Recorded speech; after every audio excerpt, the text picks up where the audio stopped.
بسم اللہ الرحمن الرحیم۔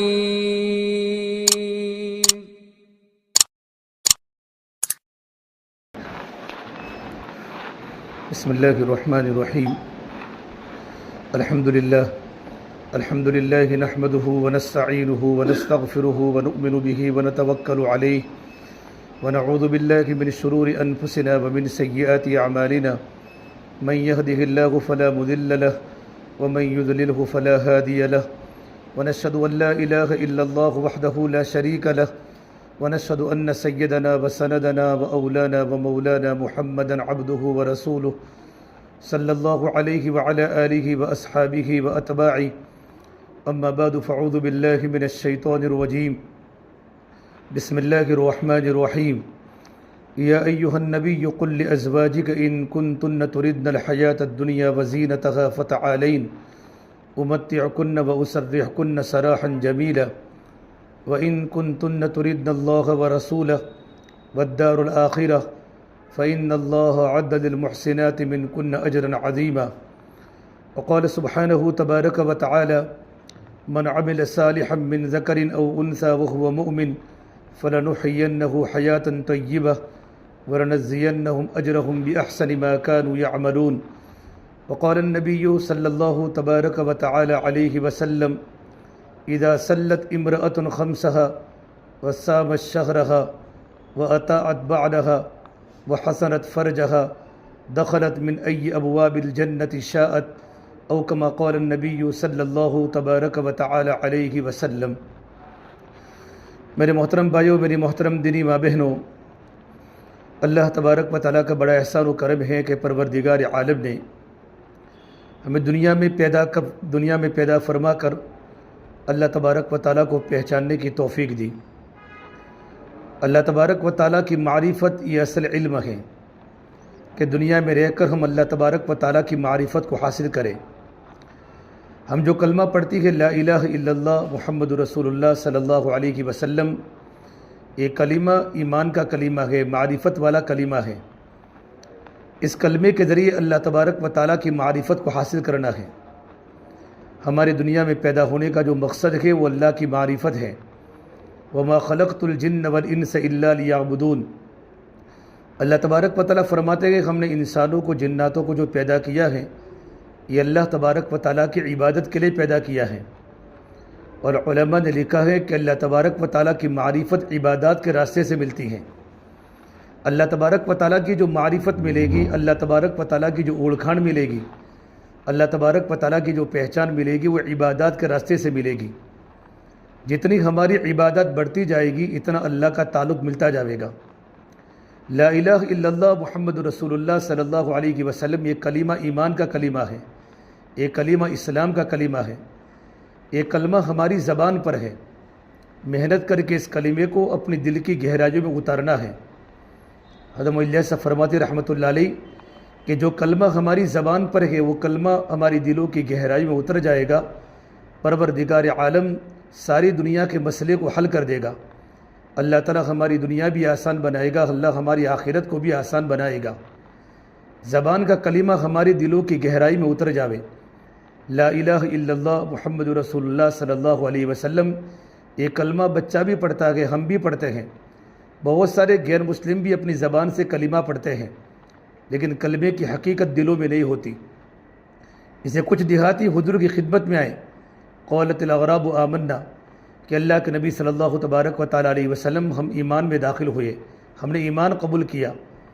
تو اللہ نے کہا نبی جی ان کو بتا دو قل لم تؤمنوا ولكن قولوا اسلمنا ولما يدخل الایمان فی قلوبکم، کہ تم نے صرف کلمے سے، زبان سے تم نے کلمے کا اقرار کیا ہے، ابھی تک تمہارے دلوں میں کلمہ داخل نہیں ہوا ہے۔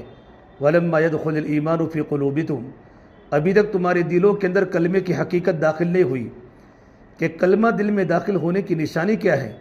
وَإِن تُطِيعُوا اللَّهَ وَرَسُولَهُ لَا يَلِدْكُم مِّنْ أَعْمَالِكُمْ شَيْئًا، کہ کلمہ دلوں کے اندر داخل ہوا ہے، اس کی علامت یہ ہے اللہ تبارک و تعالیٰ کے حکموں کے سامنے، اللہ کے نبی کے طریقوں کے سامنے ہماری زندگیاں سیلنڈر ہو جاوے، اللہ تبارک و تعالیٰ کے حکموں کے تابع ہو جاوے، اور آپ صلی اللہ تبارک و تعالیٰ علیہ وسلم کے جتنے بھی طریقے ہیں اور آپ کی جتنے بھی سنتیں ہیں ہماری زندگی سنتوں والی بن جائے، ہمیں سنت محبوب بن جائے۔ اللہ قرآن کریم میں فرماتے ہیں کسی مومن مرد کے لیے، کسی مومن عورت کے لیے مناسب نہیں کہ ان کے سامنے کوئی اللہ کا حکم آوے اور اللہ کے نبی کا طریقہ آوے، اس وقت وہ اپنے اختیارات کو چلاوے۔ وَمَا كَانَ لِمُؤْمِنٍ وَلَا مُؤْمِنَةٍ اِذَا قَضَى اللَّهُ وَرَسُولُهُ أَمْرًا أَن يَكُونَ لَهُمُ الْخِيَرَةُ مِنْ أَمْرِهِمْ۔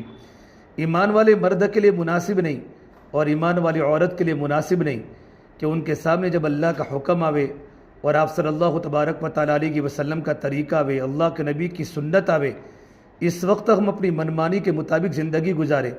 ما كان لهم الخيرة من امرهم ومن يعص الله ورسوله فقد ضل ضلالا مبينا، کہ جو بھی اللہ کا بندہ، اللہ کی بندی اللہ کی نافرمانی کرے گی، رسول کی نافرمانی کرے گی، وہ سری گمراہی میں ہے، دنیا کے اندر بھی ناکام ہے اور آخرت کے اندر بڑے خسارے میں ہے۔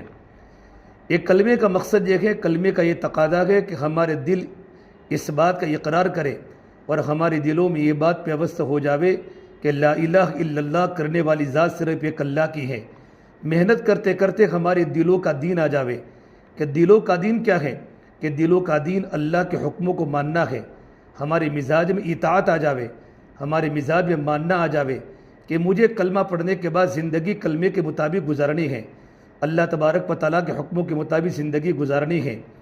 ایک ہوتا ہے مزاج ایمانی مزاج، ایک ہوتا ہے مزاج حیوانی مزاج، اور ایک ہوتا ہے مزاج شیطانی مزاج۔ دنیا میں مرد ہو یا عورت ہو، تین مزاج کے مطابق دنیا میں لوگ چلتے ہیں۔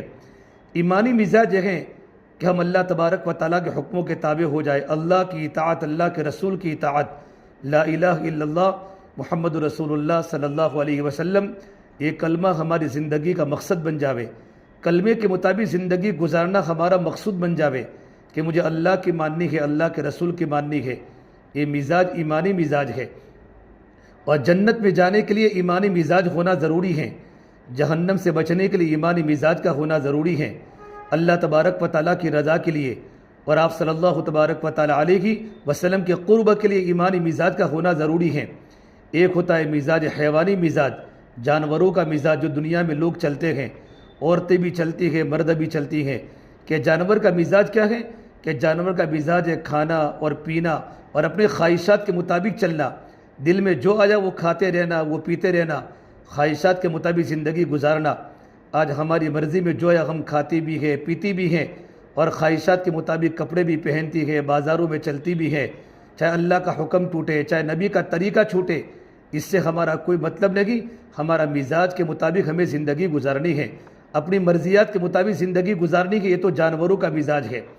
اور ایک مزاج ہے شیطانی مزاج، شیطانی مزاج یہ ہوتا ہے کہ حق پر چلنا بھی نہیں اور کسی کو حق پر چلنے دینا بھی نہیں۔ یہ دنیا میں بہت سے مرد بھی ہیں جو خود حق پر نہیں چلتے، دوسروں کو بھی حق پر چلنے نہیں دیتے، ماں حق پر نہیں چلتی، اپنی اولادوں کو حق پر نہیں چلنے دیتی۔ اولاد اگر جوان لڑکے داڑھی رکھنا چاہتے ہیں، ماں اپنے بیٹے کو داڑھی رکھنا ماں کو پسند نہیں ہے، بیٹا سنت کے مطابق بال کٹواتا ہے، لیکن ماں دکان پر جا کر اپنے چھوٹے چھوٹے بیٹوں کے بال اللہ کے نبی کی ناراضگی والی کٹاتی ہیں۔ جو یہودیوں کا کلچر ہے، جو نصارہ کا طریقہ ہے، جو مجوسیوں کا طریقہ ہے، ان کے مطابق بچوں کے بال کاٹے جاتے ہیں، ان کے مطابق بچوں کی تربیت ہوتی ہے۔ یہ سارا کا سارا شیطانی مزاج ہے کہ حق پر چلنا بھی نہیں اور کسی کو حق پر چلنا دینا بھی نہیں، کہ مجھے پردہ نہیں کرنا، میری بیٹی بھی پردہ نہ کرے، مجھے لڑائی کرنی ہے، میری اولادیں بھی لڑائی کرے، رشتہ داروں سے مجھے بات نہیں کرنا اور اپنے بچوں سے بات نہیں کرنے دینا۔ یہ شیطانی مزاج ہوتا ہے کہ میں پڑوسن سے بات نہیں کرتی تو میرے بچے بھی پڑوسن سے بات نہیں کریں گے۔ یہ مزاج شیطانی مزاج ہیں، اور شیطانی مزاج کے مطابق چلنے والی مستورات اور مرد دنیا کے اندر بھی بڑے گھاٹے میں ہیں اور آخرت کے اندر تو بہت بڑے خسارے میں ہیں۔ اس سے میرے بہنوں، ہمیں سب سے پہلے جو ہماری زندگی کا مقصد ہے اللہ تبارک و تعالیٰ کو پانا اور اللہ تبارک و تعالیٰ کی مرضیات کے مطابق زندگی گزارنا، کہ میرا مولا مجھ سے راضی ہو جاوے، میں گھر کے کام کروں، میرا اللہ مجھ سے راضی ہو جاوے۔ اللہ تبارک و تعالیٰ کے راضی ہونے کی سب سے بڑی بنیاد یہ ہے اپنی نیتوں کو صحیح کرنا، ہر کام اللہ تبارک و تعالیٰ کے لیے کرنا، کہ میں گھر میں کھانا پکاتی ہوں اس لیے پکاتی ہوں تاکہ میرے بال بچوں کو میں کھانا کھلاؤں، میں اپنے شوہر کی خدمت کروں، اور شوہر کی خدمت کرنے پر اللہ کی طرف سے بہت بڑا اجر ہے، بچوں کو کھلانے پر بچوں کو پلانے پر مجھے عمل کا وعدہ کیا ہے، اللہ نے مجھے اجر کا وعدہ کیا اللہ تبارک و تعالیٰ کی طرف سے۔ تو آپ کو کھانا پکانے پر بھی ثواب ملے گا، کھانا کھلانے پر بھی ثواب ملے گا۔ گھر کی صفائی میں اس لیے کر رہی ہوں کہ صفائی تو آدھا ایمان ہے، اور آپ صلی اللہ تبارک و تعالیٰ علیہ وسلم صفائی کو پسند فرماتے تھے، اس لیے میں گھر میں صفائی کر رہی ہوں، تو آپ کو گھر کی صفائی پر بھی اجر ملے گا۔ نیتوں کو بدلنا ہے، اور نیتوں میں اللہ تبارک و تعالیٰ کو شامل کرنا ہے کہ میرے اللہ تعالیٰ کا حکم ہے، میرے نبی کا طریقہ ہے، تو گھر کے برتن مانجنے پر بھی آپ کو ثواب ملے گا، گھر میں جھاڑو دینے پر بھی آپ کو ثواب ملے گا، گھر میں کھانا پکانے پر اور بچوں کو کھانا کھلانے پر بھی آپ کو ثواب ملے گا، شوہر کی خدمت پر بھی آپ کو ثواب ملے گا، اور بچوں کی خدمت پر اور بچوں کی تربیت پر بھی آپ کو اجر ملے گا۔ صرف نیتوں کو صحیح کرنا ہے کہ ہمارا مزاج ایمانی مزاج بنے۔ میری بہنوں، اللہ تبارک و تعالیٰ کا ملنا یہ ہماری زندگی کی بنیاد ہے۔ اللہ ملا تو سب کچھ ملا، اللہ نہ ملا تو کچھ بھی نہ ملا۔ اور اللہ تبارک و تعالیٰ کیسے ملتے ہیں؟ اللہ تبارک و تعالیٰ کو پانے کا سب سے بہترین طریقہ یہ ہے کہ اللہ تعالیٰ نے ہمیں جن باتوں کے کرنے کا حکم دیا ہے، ان باتوں پر ہمیں زندگی گزارنی ہے، جن باتوں سے ہمیں منع کیا ہے ان سے اپنے آپ کو بچانا ہے۔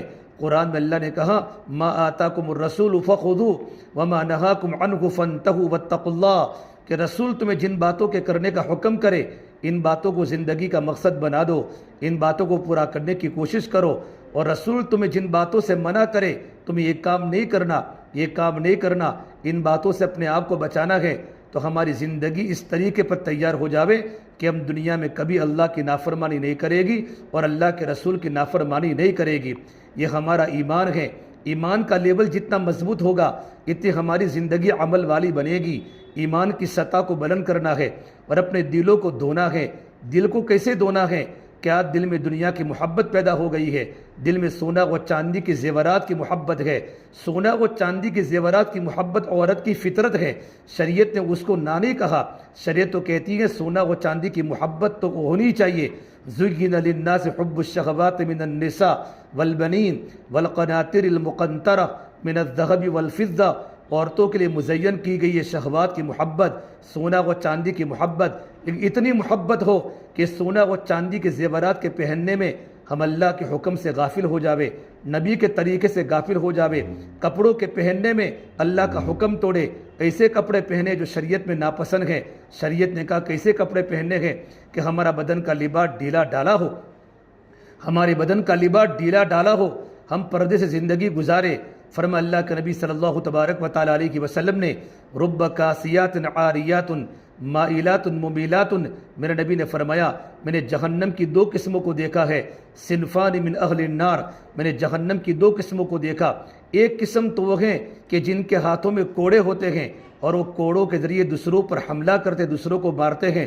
علماء نے لکھا ہے اس سے مراد پولیس والے ہیں جن کے ہاتھوں میں ڈنڈے ہوتے ہیں، لوگوں کو بغیر قصور کے لوگوں کو مارتے ہیں۔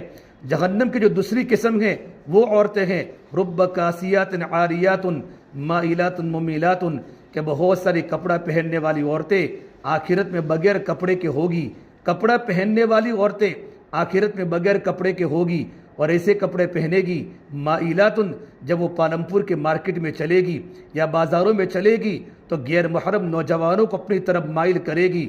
مفتی محمد تقی عثمانی صاحب دامت برکاتم نے اپنی تربیت شریف کی شرح فتح الملہم میں لکھا ہے اس طرح مٹک مٹک کے بازاروں میں چلے گی کہ نوجوانوں کو اپنی طرف مائل کرے گی، ممیلات، اور خود نوجوانوں کی طرف مائل ہوگی۔ فرما اللہ کے نبی صلی اللہ تبارک و تعالیٰ علیہ وسلم نے ایسی عورتیں جنت کی خوشبو کو بھی محسوس نہیں کر سکے گی۔ حالانکہ روایات میں ہے کہ جنت کی خوشبو تو 1 مہینے کی مسافت پر اتنی دوری سے آتی ہے۔ یہ عورتیں اتنی ملعون ہوگی جن پر آسمان کے فرشتوں کی لعنت ہے، زمین کے فرشتوں کی لعنت ہے۔ تو لباس پہننے کا طریقہ بتایا، یا بنی آدم قد انزلنا علیکم لباسا یواری سوآتکم وریشا، یا آدم کے بیٹو ہم نے تم پر لباس کو اتارا ہے۔ لباس کا مقصد کیا ہے؟ ہمارے عیبوں کو چھپانا، ہمارے ستر کو چھپانا، ہمارا لباس ڈھیلا ڈالا ہو۔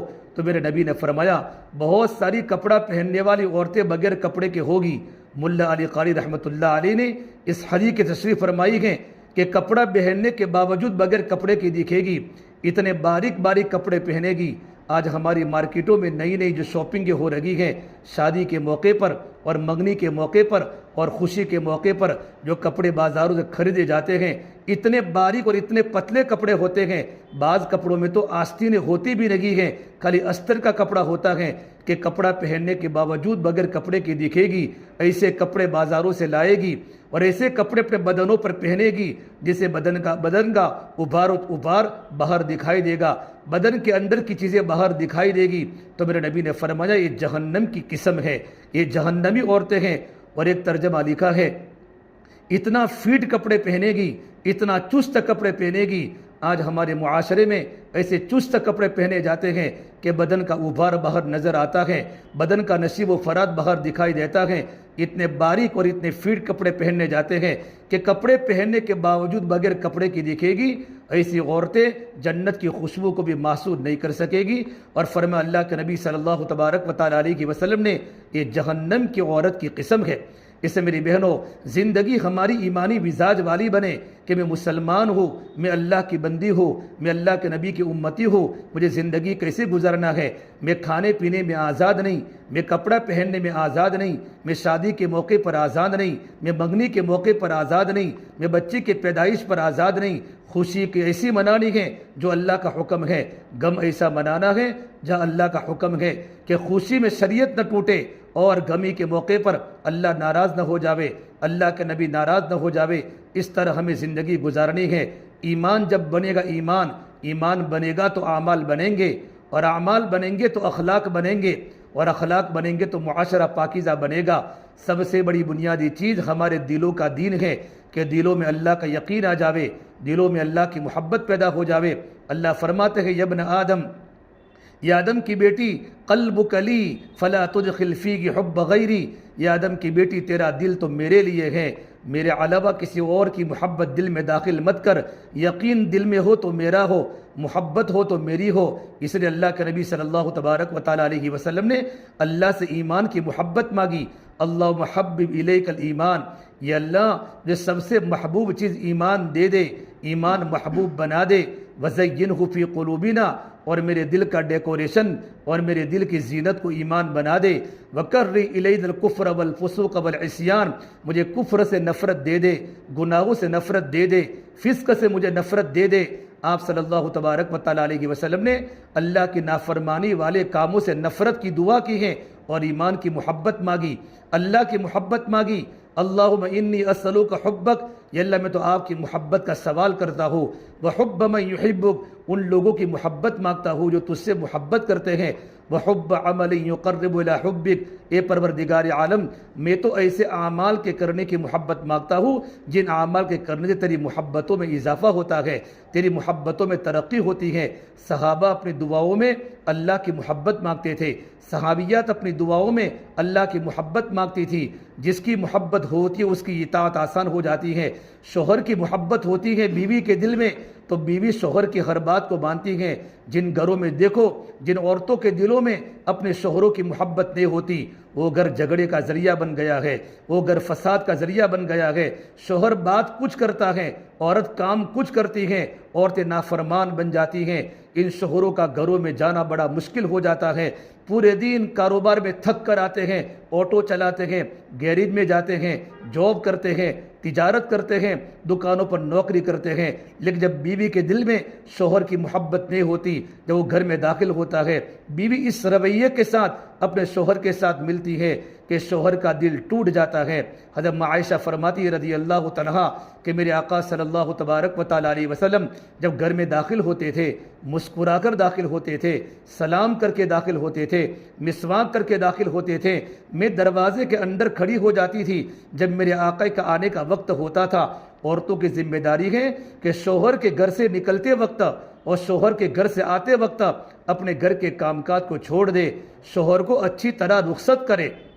صحابیات کا معمول تھا جب صحابہ کرام اپنے گھروں سے کاروبار کر نکلتے تھے، مدینہ منورہ کی انصاریہ صحابیاں اپنے گھروں کے دروازے کے اندر کے حصے میں کھڑی ہو جاتی تھی اور اپنے شوہر کو دعائیں دیتی تھی، اور شوہر کو یوں کہتی تھی، اللہ تم کو اپنے امان میں رکھے، اللہ تم کو اپنی حفاظت میں رکھے۔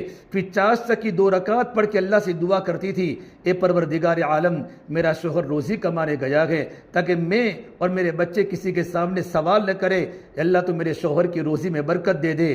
ارے میری بہنوں، ہمارا شوہر جب گھر سے نکلتا ہے، مجبوری میں نکلتا ہے، اس کی ذمہ داری بیوی کی ہے، اس کی ذمہ داری بچوں کی ہے، محنت اس لیے کرتا ہے، گرمی کے موسم میں، سردی کے موسم میں، برسات کے موسم میں شوہر گھر سے نکلتا ہے تاکہ میری بیوی کسی کے سامنے سوال نہ کرے، میں اپنے بال بچوں کو حلال روٹی کھلاؤں، میں اپنی بیوی کو حلال لقمے کھلاؤں، میری بیوی کسی کے سامنے سوال نہ کرے، میرے بیٹے کسی کے سامنے سوال نہ کرے۔ اس سے شوہر گھر سے نکلتا ہے، لیکن عورتیں اس وقت تک گھروں میں کام کاج مشغول ہوتی ہیں۔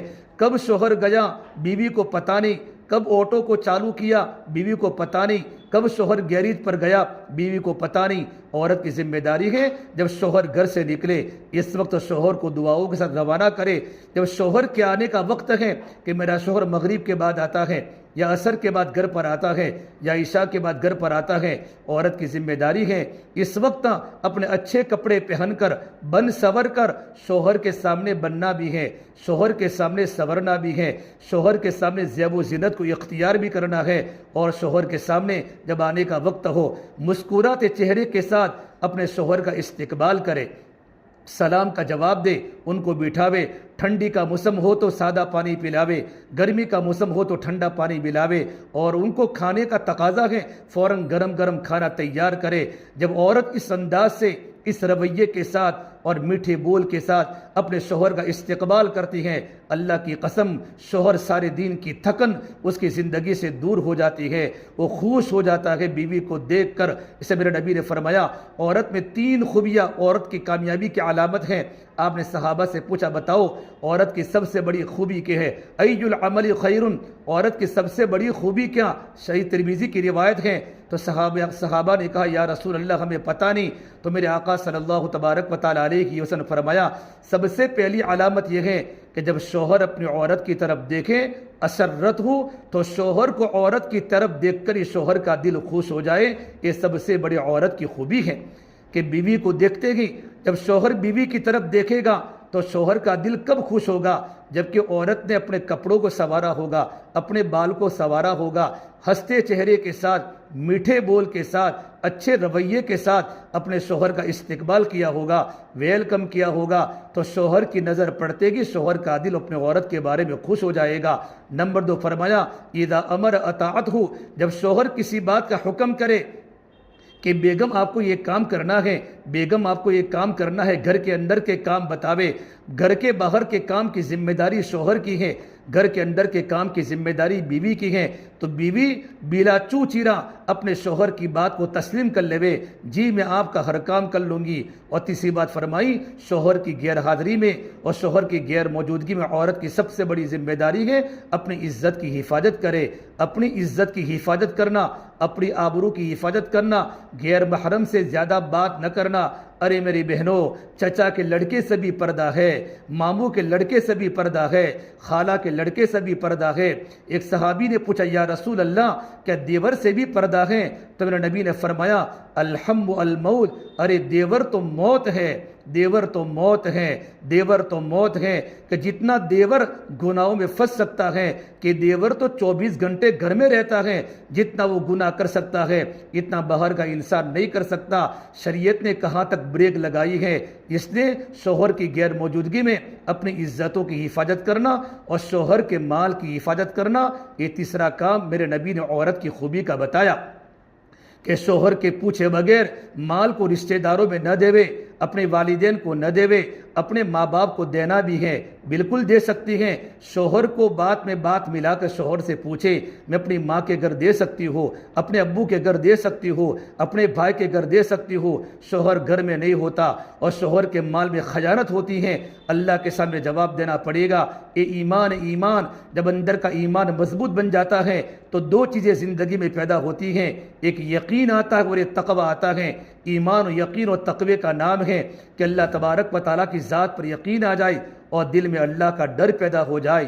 تقویٰ، میرے آقا صلی اللہ تبارک و تعالیٰ علیہ وسلم نے جب تقوی کی بات بتائی تو آپ نے اشارہ سینے کی طرف کیا، التقویٰ ہا ہونا، اشارہ الی الصدری، کہ تقویٰ تو دل میں ہوتا ہے، اللہ کا ڈر دل میں ہوتا ہے۔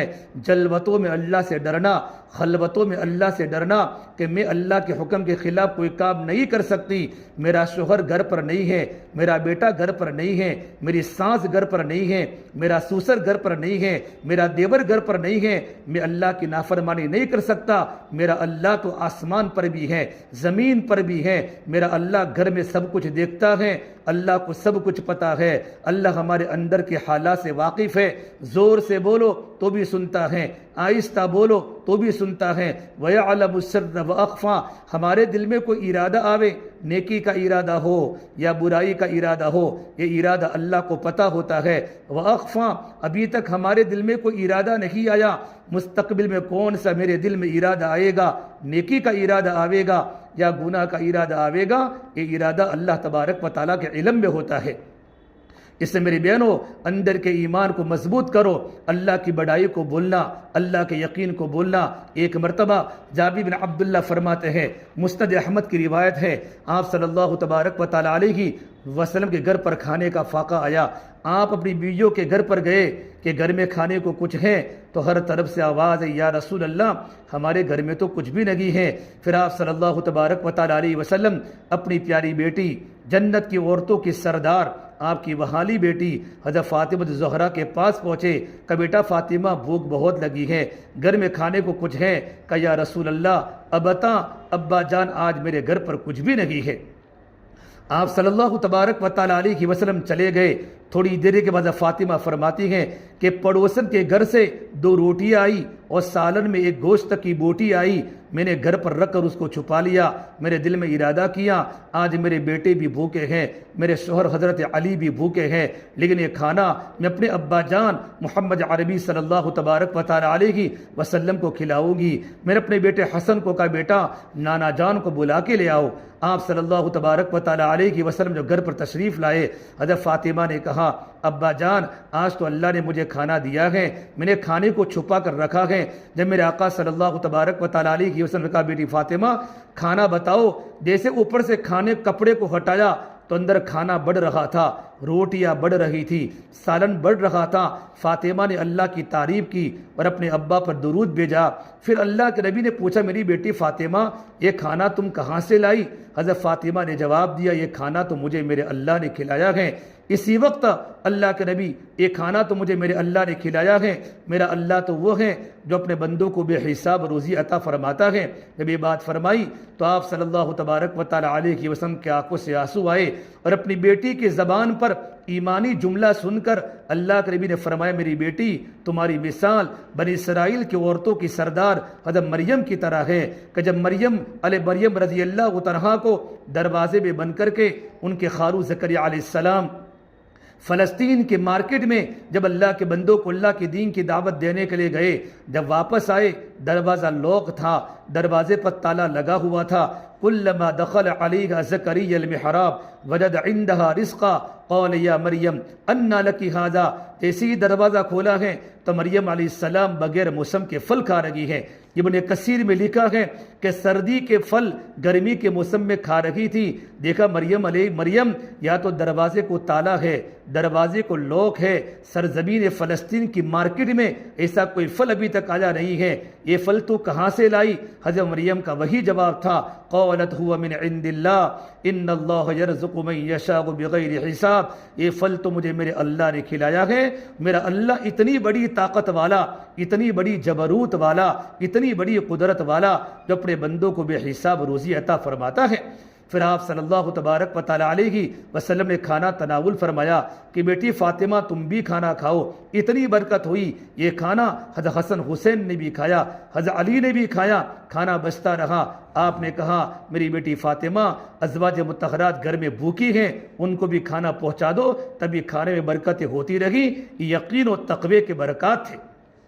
اس سے میرے بہنوں یقین اللہ تبارک و تعالیٰ کی ذات پر ہمارا ہونا چاہیے. جتنا اللہ کی ذات پر یقین بڑھتا چلا جاوے گا اتنا زندگی میں تقوی آتا چلا جاوے گا. ہمارے بہت بڑے بزرگ حضرت مولانا ابراہیم صاحب دیولہ دعوت برکاتہم فرماتے ہیں پروردگار عالم پر جتنا یقین ہوگا اللہ پاک ہماری زندگی میں تقوی بڑھائے گا. یقین کے بقدر تقوی زندگی میں آئے گا اللہ کا ڈر دل میں آئے گا. میرے دل میں اللہ کا ڈر پیدا ہو جائے کہ میں گھر کی کوٹھڑی میں رہتی ہوں, شوہر گھر پر نہیں ہوتا, میں اللہ کی نافرمانی نہیں کر سکتی, میں نماز کو چھوڑ نہیں کر سکتی, میں بے پردگی کے ساتھ بازاروں میں چل نہیں سکتی, محلے میں بیٹھ نہیں سکتی, گھروں کے دروازے کے باہر لوگوں کا وہاں سے آنا جانا ہے, غیر محرم لوگوں کا راستہ ہے, میں بیٹھی بیٹھی وہاں اپنے سر سے دوپٹے اتار کر میں سر کے بالوں کو بنا رہی ہوں, میں کنگھی کر رہی ہوں, میں زور زور سے باتیں کر رہی ہوں. یہ تو خلاف عمل ہے, یہ تو اللہ کو پسند نہیں, اللہ کے نبی کو پسند نہیں. بلکہ صحابیات اور ازواج مطہرات اپنے گھر کی کوٹھڑی کے اندر اللہ کی عبادات کیا کرتی تھی, نماز پڑھتی تھی, اپنے گھر کی کوٹھڑی میں قرآن کی تلاوت کرتی تھی, گھر کے اندر کی کوٹھڑی میں اللہ کا ذکر کرتی تھی, گھر کے اندر کے حصے میں تاکہ وہاں سے کسی کا گزر نہ ہو. اتنا پردے کا اہتمام عبادات میں ہوتا تھا. ارے میری بہنوں, دل میں تقوی نہ ہونے کی وجہ سے, ایمان کی کمزوری کی وجہ سے, اللہ کا ڈر دل میں نہ ہونے کی وجہ سے ہماری زندگیاں آزاد ہوتی چلی جا رہی ہیں. زندگی میں تقوی لاؤ, زندگی میں ایمان کا پاور لاؤ. ایمان جو بنے گا اللہ کی بڑائی کے بولنے سے بنے گا, اللہ کی بڑائی کے سننے سے بنے گا. ایک مرتبہ اللہ کے نبی صلی اللہ تبارک و تعالیٰ علیہ وسلم کے پاس اللہ کے نبی کی صحابیہ آئی. صحابیہ کا وہ ایمان پاورفل تھا, وہ صحابی کے ایمان کی طاقت تھی. صحابہ کا ایمان بھی اور صحابیات کا ایمان بھی. حضرت ام شریک رضی اللہ عنہا یہ اللہ کے نبی کی صحابیہ ہیں. جب مکۃ المکرمہ سے ہجرت کر کے جب مدینہ منورہ جانے لگی, ایک یہودی کا ساتھ ہو گیا. یہودی اپنی بیوی کے ساتھ تھا. ام شریک نے کہا, ام شریک پیاسی تھی, روزے کی حالت میں تھی, یہودی سے پانی مانگا تو یہودی نے یہودیت کی دعوت دی کہ جب تک تو اپنے اسلام کو نہیں چھوڑے گی میں تجھے پانی کبھی نہیں دے سکتا. اور یہودی نے اپنی عورت کو یوں کہا, اگر ام شریک تیرے پاس پانی مانگے اس کو کبھی پانی مت دینا. ام شریک فرماتی ہے, رات کا وقت تھا, میں سوئی ہوئی تھی, میں نے خواب میں دیکھا کوئی مجھے پانی پلا رہا ہے, بالکل میٹھا پانی. جب میں صبح میں اٹھی تو میرا پورا پیٹ بھرا ہوا تھا, میں شکمسیر ہو چکی تھی, پیاس کی شدت میرے گلے سے ختم ہو چکی تھی. اس کے بعد جب میں نے واقعہ مدینہ منورہ جانے کے بعد اللہ کے نبی صلی اللہ تبارک و تعالیٰ علیہ وسلم کو سنایا تو اللہ کے نبی نے فرمایا, ام شریک یہ اللہ نے تم کو جنت کا پانی پلایا ہے. پھر آپ نے ام شریک کو نکاح کی دعوت دی. ام شریک تم تو کتنی دیندار عورت ہو, نکاح تو دینداری پر کیا جاتا ہے, شادی دینداری پر کی جاتی ہے. صحیح ترمذی کی روایت ہے, جب تمہارے گھر میں کسی کا رشتہ آوے تو دو باتیں دیکھو, اس کا تقوی دیکھو, اس کا ایمان دیکھو اور اس کے اخلاق دیکھو. ایمان کیسا ہے, اخلاق کیسے ہیں. لڑکی بولنے میں کم ہونی چاہیے, لڑکا نماز کا پابند ہونا چاہیے, لڑکی پردے کی پابند ہونی چاہیے. باقی گھر کا مسئلہ, کٹم کا مسئلہ, حسب و نسب کا مسئلہ, حسن و جمال کا مسئلہ, یہ تو بات کی چیز ہے. دونوں کے دونوں صفتیں زندگی میں موجود تھیں, تم نے رشتے کو ٹھکرا دیا. صحیح ترمذی کی روایت ہے, اللہ تعالیٰ زمینوں پر اللہ تعالیٰ فتنوں کو اتارے گا. اگر اللہ تعالیٰ نے فرائض کی پابندی لڑکی کے اندر بھی ہے, لڑکے کے اندر بھی ہے, اخلاق بھی ہیں, اچھا کیریکٹر بھی ہے, کلچر بھی اچھا ہے, ساتھ میں حسن و جمال بھی ہے, مال و دولت بھی ہے, تو بہت اچھی بات ہے. لیکن یہ تمام کی تمام چیزیں نہیں ہیں. اخلاق اچھے ہیں اور زندگی میں دینداری ہے تو رشتے کو قبول کر لو, اللہ پاک اس سے راضی ہو جائے گا. میری بہنوں, اللہ کے نبی صلی اللہ تبارک و تعالیٰ علیہ وسلم نے ام شریک کو کہا, ام شریک آپ مجھ سے نکاح کر لو. ام شریک نے کہا, یا رسول اللہ آپ تو نبیوں کے سردار ہیں, میں گنہگار عورت, میں اس قابل کہاں کہ میں آپ کے نکاح میں آپ کے رفیق حیات بنوں. ہاں البتہ آپ جن سے نکاح کا حکم کریں گے ان سے میں نکاح کرنے کو تیار ہوں. آپ صلی اللہ تبارک و تعالیٰ علیہ وسلم نے فرمایا, زید سے نکاح تم کر لو.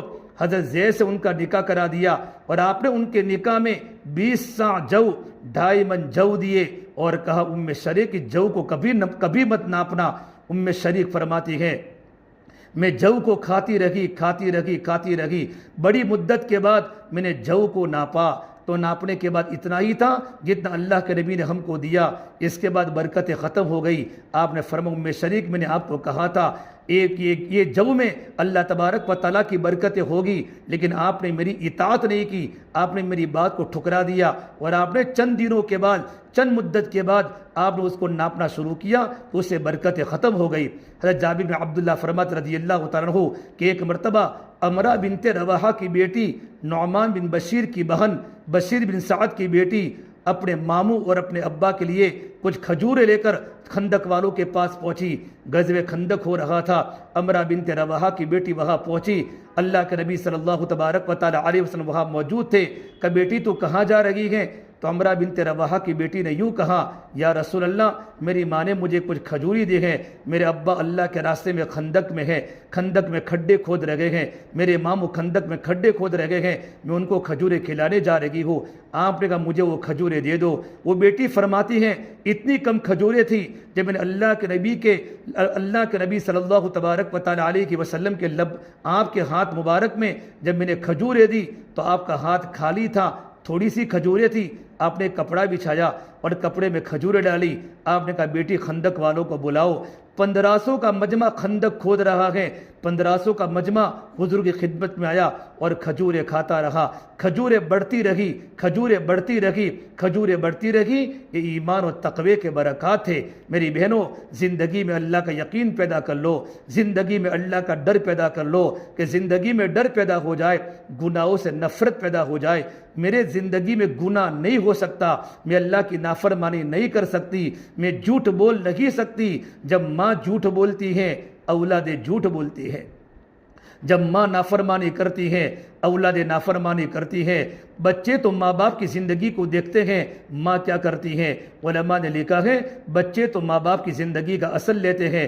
ایک ماں اپنے بچے کو دودھ پلاتی ہے تو خالی ماں اپنے بچے کو دودھ نہیں پلاتی۔ اگر ماں کی زندگی میں تقویٰ ہوتا ہے، ماں کی زندگی میں راتوں کا رونا ہوتا ہے، ماں اللہ کی نیک بندی ہوتی ہے، نمازوں کی پابند ہوتی ہے، قرآن کی تلاوت کی پابند ہوتی ہے، وہی ماں جب بچے کو دودھ پلاتی ہے تو دودھ پلانے کے ساتھ ساتھ ماں کے تقوی کا اثر اور ماں کی دینداری کا اثر اولاد کے دل میں منتقل ہوتا رہتا ہے۔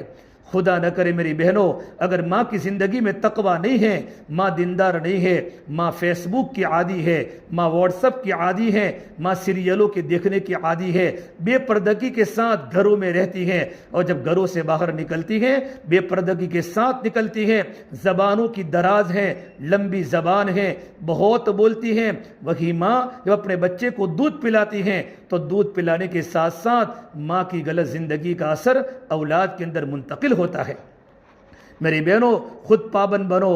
قرآن میں اللہ نے کہا یا ایھا الذین آمنوا قوا انفسکم واہلیکم نارا وقودھا الناس والحجارہ، ایمان والے مردوں، ایمان والی عورتوں، اپنے آپ کو اور اپنے گھر والوں کو جہنم کی آگ سے بچاؤ جس کا ایندھن انسان و پتھر ہوگا۔ اس آیت کی تفسیر میں حضرت علی فرماتے ہیں علموا اولادکم الدین، اپنی اولادوں کو اللہ کا دین سکھاؤ، خود بھی دین سیکھو، اپنے بچوں کو دین سکھاؤ، خود بھی نماز کی پابند بنو، اپنی اولادوں کو نماز کا پابند بناؤ، خود اللہ کی نافرمانی سے بچو، خود بے پردگی سے بچو، اپنی اولادوں کو اللہ کی نافرمانی سے بچاؤ، بے پردگی سے بچاؤ۔ میری بہنوں، ماں اگر تیاری کرتی ہے کہ مجھے دینداری کے ساتھ گھر میں رہنا ہے تو ماں کی زندگی کا اثر اولاد پر پڑتا ہے۔ افغانستان کے بادشاہ دوست محمد بہت بڑے بادشاہ گزرے ہیں، جن کی زندگی میں اتنا بڑا عہدہ ہونے کے باوجود، اتنی بڑی ڈگری ہونے کے باوجود دل میں کتنا اللہ کا ڈر تھا، زندگی میں کتنا تقویٰ تھا۔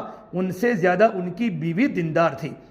جب ان کا بیٹا کسی ملک میں گیا ہے، ملک کو فتح کرنے گیا تھا، لیکن ایسا میسیج آیا، ایسی خبر آئی، خفیہ ایجنسیوں نے رپورٹ دیا کہ تمہارا بیٹا تو ہار کر آ رہا ہے، تمہارا بیٹا شکست کھا کر آ رہا ہے۔ تو دوست محمد اپنی بیگم کو یوں کہا، ہمارا بیٹا تو عزت کو برباد کر کے آ رہا ہے، ہمارا بیٹا شکست کھا کر آ رہا ہے، ہمارا بیٹا تو بھاگ کر آ رہا ہے۔ ان کی بیوی نے کہا یہ نہیں ہو سکتا، یہ غلط میسیج آپ کے سامنے آیا ہے، یہ افواہ ہو سکتی ہیں، میرا بیٹا ایسا نہیں ہو سکتا، میرا بیٹا شہید تو ہو سکتا ہے، میرا بیٹا گردن تو کٹا سکتا ہے، لیکن میرا بیٹا سر کو نہیں جھکا سکتا۔ لیکن شوہر نے کہا، عورتوں کی عادت ہوتی ہے بات کو نہ ماننے کی، یوں کر کے اس نے بات کو آگے پیچھے کر دیا۔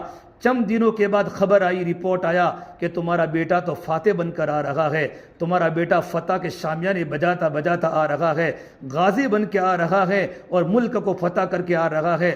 جب دوست محمد نے اپنی بیگم کو یوں کہا، یہ میسج سنایا، تو بیگم کا چہرہ مارے خوشی کے اچھل اٹھا۔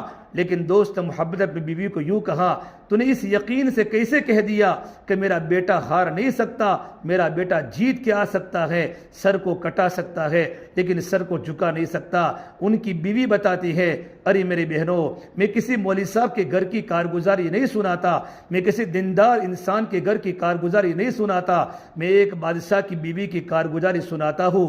بیگم نے یوں کہا، بادشاہ سلامت، جب یہ بچہ میرے پیٹ میں تھا اس کے بعد میں نے آپ کی حکومت کا ایک پیسہ نہیں لیا، میں ٹوپیوں کو سیتی تھی اور ٹوپیوں کے سینے کے بعد جو پیسہ آتا تھا اس کی روزی میں اپنے پیٹ میں اتارتی تھی، حلال کے لقمے کھائے ہیں۔ جب میرا بیٹا پیدا ہوا ہے سنت کے مطابق میں نے اپنے بیٹے کی تحنیک کروائی، اس کے بال میں نے کتروائے، اس کے بعد میں نے اپنے بیٹے کو بغیر وضو کے دودھ نہیں پلایا۔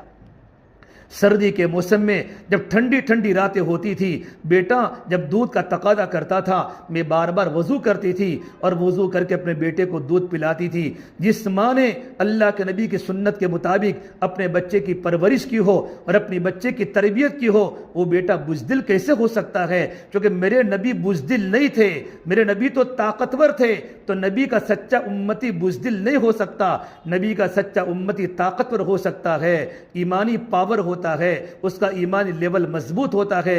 میری بہنوں، خود دیندار بنو، اپنے بچوں کو دیندار بناؤ، ہمارے گھر والوں کی زندگی دینداری بنے، ہمارا شوہر ہماری زندگی کو دے کر اصل لینے والا بنے، ہم پردے کی پابند بنے۔ جب کوئی پالمپور کی عورت جب پالمپور کی مارکیٹ میں بغیر پردے کے نکلتی ہے، آسمان و زمین زیر و زبر ہو جاتا ہے، آسمان پھٹنے کو تیار ہو جاتا ہے، زمین پھٹنے کو تیار ہو جاتی ہے۔ میرے آقا صلی اللہ تبارک و تعالیٰ علیہ وسلم جب آپ نے معراج کا آپ نے سفر کیا ہے، جنت کو دیکھا، جہنم کو دیکھا، ایک عورت کو دیکھا، اس کے بالوں کے ذریعے جہنم میں اس کو بالوں کے ذریعے لڑکایا جا رہا ہے۔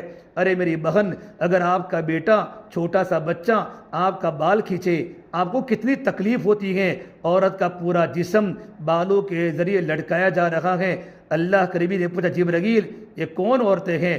جبرائیل نے کہا، یا رسول اللہ، یہ آپ کی امت کی وہ گنہگار عورت ہیں جو بازاروں میں بغیر پردے کے چلتی تھی، بازاروں میں کپڑوں کے خریدنے کے لیے، بازاروں میں کسی چیز کی ضرورت کے لیے جاتی تھی، اپنے سر سے دوپٹے اتار دیتی تھی، بغیر برقعے کے بغیر پردے کے چلتی تھی۔ یہ اللہ کا عذاب اس عورت کو دیا جا رہا ہے، اور کانوں میں سیسا ڈالا جا رہا ہوگا، اس کا دماغ ابل رہا ہوگا۔ ارے میری بہنوں، ہماری زندگی میں اللہ کا ڈر پیدا کیوں نہیں ہوتا کہ ہم جنت کو بھول گئی، کہ ہم جہنم کو بھول گئی، جہنم کے خوفناک مناظر کو بھول گئی۔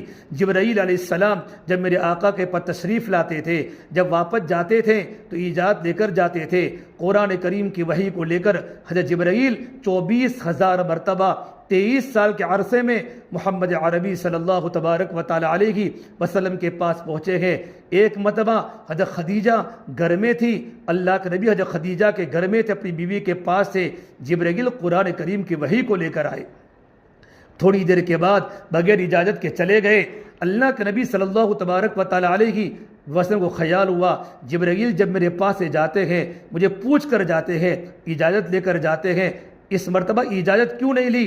جب دوبارہ جبرائیل کی آمد ہوئی، حضرت جبرائیل کا آنا ہوا تو میرے نبی نے کہا، یا جبرائیل تم پہلی مرتبہ میرے پاس آئے تھے گزشتہ، تم چھٹی کے بغیر کیوں چلے گئے؟ کہ اللہ کے نبی صلی اللہ تبارک و تعالی علیہ وسلم، جب میں آپ کے گھر میں آیا تھا آپ کی بیوی خدیجہ کا سر کا دوپٹہ تھوڑا سا لڑک گیا تھا، میں نے کہا گھر میں شیطان داخل ہو گیا۔ ارے میری بہنوں، جبرائیل نے کہا، یا رسول اللہ، جب سر کا دوپٹہ لڑکنا کی وجہ سے سر کے بال برآمد ہوئے، سر کے بال ظاہر ہوئے، کہا جبرائیل جیسا فرشتہ وہاں سے چلا گیا، کہ جہاں بال دکھتے وہاں فرشتہ نہیں ہوتا، وہاں شیطان آ جاتا ہے۔ نبی کی بیوی خدیجہ اللہ تبارک و تعالیٰ کی طرف سے جنت سے ہزاروں بار جنت سے ان کا سلام آ جائے۔ اتنی بڑی مبارک خاتون کہ میرے نبی نے ان کی موجودگی میں کوئی نکاح نہیں کیا، صرف ایک مرتبہ سر سے دوپٹہ اترنے کی وجہ سے جبرائیل آسمان پر چلے گئے۔ ارے میری بہنوں، ہمارا معاشرہ ہم دیکھیں، ہمارے گھر کی حالت ہم دیکھیں، ہمارے کپڑے کہاں ہوتے ہیں، ہمارے سر کے بال کہاں ہوتے ہیں، سر کا دوپٹہ کہاں ہوتا ہے۔ غزوہ احد کے موقع پر ابو داؤد شریف کی روایت ہے، اللہ کے نبی صلی اللہ تبارک و تعالی علیہ وسلم اللہ کے راستے میں ہے، خلات کا جوان بیٹا فوت ہو گیا، حضور کی خدمت میں آئی، یا رسول اللہ میرا جوان بیٹا فوت ہو گیا ہے، بالکل پردے میں لپٹی ہوئی ہے۔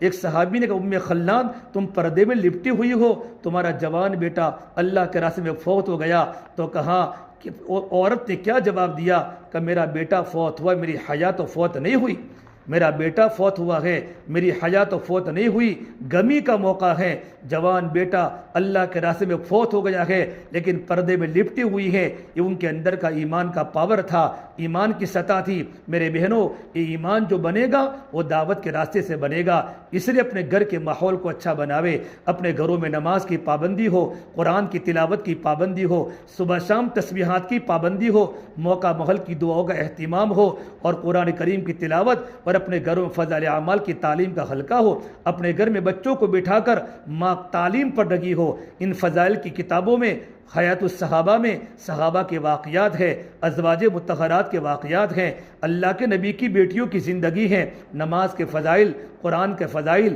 اللہ کے ذکر کے فضائل، اللہ کے راستے میں نکلنے والوں کے فضائل، پڑوسیوں کے حقوق ہے، موت کے تذکیرے ہیں۔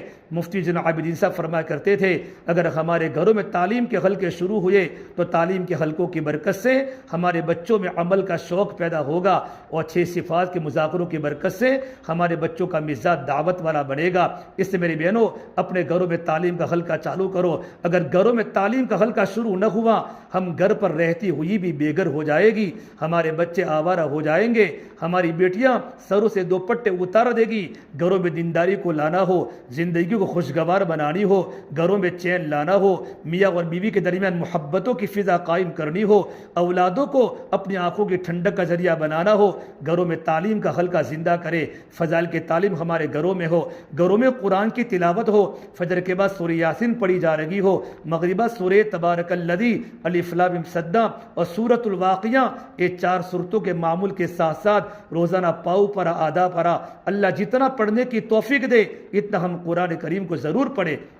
اس کے علاوہ میری بہنوں، ایک گھروں کے ماحول کو بنانے کے لیے اپنے بچوں کو اللہ کے راستے میں بھیجے، اپنے شوہروں کو اللہ کے راستے میں بھیجے۔ ابھی ہمارا اجتماع کانیڈا کا اجتماع ہے، اجتماع کی ڈیٹ آپ کے سامنے ہے، اجتماع سے جماعت اللہ کے راستے میں جائے گی۔ ہمارے جوان بیٹے، آج سوشل میڈیا کا زمانہ ہے، فتنے دنیا میں جنم لے رہے ہیں، گناہوں کا بازار سرگرم ہے۔ ایسے وقت میں اپنے جوان بیٹوں کی ایمان کی حفاظت کا سب سے بڑا مؤثر عمل اللہ کا راستہ ہے۔ اللہ کے راستوں کی برکت سے جوان بیٹوں کے چہروں پر داڑھی ہیں، ان کے سروں پر ٹوپیاں ہیں، اپنی نگاہوں کو بچا بچا کر چل لگے ہیں۔ جوان بیٹیاں پردوں کی حالت میں ہیں، اپنے بیٹوں کو اللہ کے راستے میں بھیجو اور اپنے شوہروں کو اللہ کے راستے میں بھیجو۔ ابھی اسٹوڈنٹ دیوالی کے ویکیشن میں کتنی جماعتیں اللہ کے راستے میں نکلی ہیں۔ سال گزشتہ ہمارے گجرات کی 1000 سے اوپر اسٹوڈنٹ جماعت میں نکلے تھے، اس مرتبہ تو 1000 سے بہت زیادہ جماعتیں، نوجوان 12-13 دن کی چھٹی کے ویکیشن میں، 20 دن کے ویکیشن میں 10 دن اللہ کے راستے میں جا رہے ہیں۔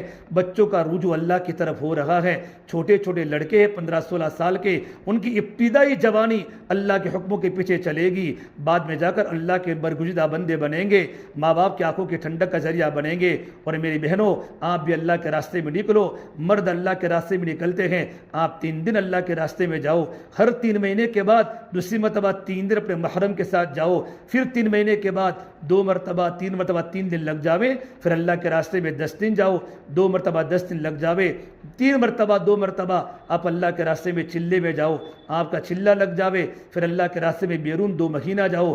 کتنی جماعتیں ہماری ضلع بناسکانٹھا کی بیرون کام کر کے آئی، پالمپور کی جماعت کام کر کے آئی، افریقہ کے جنگلوں میں عورتوں نے کلمہ پڑھایا، ان کی زندگیوں کے بدلنے کا ذریعہ اللہ نے ہمارے علاقے کی مستورات کو بنایا۔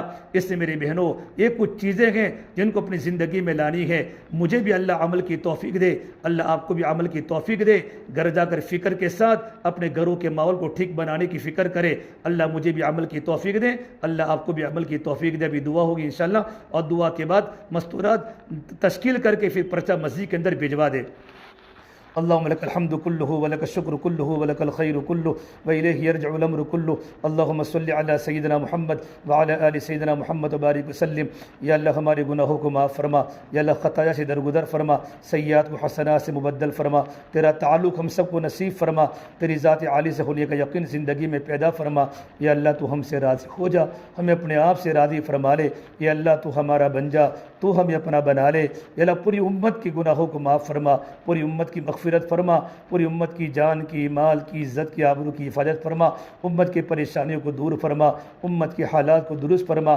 جتنا خواتین کا مجمع جمع ہوا ہے، ان تمام خواتین کو تیری رضا والی زندگی عطا فرما، ان کے جائز مسائل کو حل فرما، رشوت سے، سود سے، اللہ تیرے نافرمانی سے تمام کو بچا دے، ہماری اور پوری امت کی حفاظت فرما۔ اے میرے مولا، آنے والا لمحہ جو بھی باقی ہے، زندگیوں کو تیری رضا پر باقی رکھنا۔ میرے مولا نافرمانیاں بہت ہو رہی ہے، ہماری جلوتیں، ہماری خلوتیں پاک بنا دے، ہمیں تقوی والی زندگی دے دے، ایمانی مزاج کے ساتھ زندگی گزارنے والا بنا دے۔ اے میرے مولا، بڑے نافرمان ہیں، ہمیں معاف فرما دے، پوری امت کو معاف فرما دے، ہمارے والدین کو معاف فرما دے، رشتہ داروں کو معاف فرما دے، ہمارے محسنین کو معاف فرما دے، پوری امت کی مغفرت فرما دے۔ جتنی خواتین یہاں آئی ہیں، جتنے بھائی یہاں بیٹھے ہیں، ان تمام کی مغفرت فرما، ان کے نسلوں کی مغفرت فرما، ان کے گھر والوں کی حفاظت فرما۔ اللہ ہماری دعاؤں کو اپنے فضل و کرم سے پیارے حبیب محمد مصطفیٰ سرور کونین سرکار دو عالم صلی اللہ تبارک و تعالی علیہ وسلم کے صدقہ طفیل ہم سب گنہگاروں کی دعاؤں کو رب العالمین اپنی بارگاہ میں قبول فرما۔ ربنا تقبل منا انک انت السمیع العلیم، وصلی اللہ تعالی علی خیر خلقہ محمد وعلی آلہ وصحبہ اجمعین برحمتک یا ارحم الراحمین۔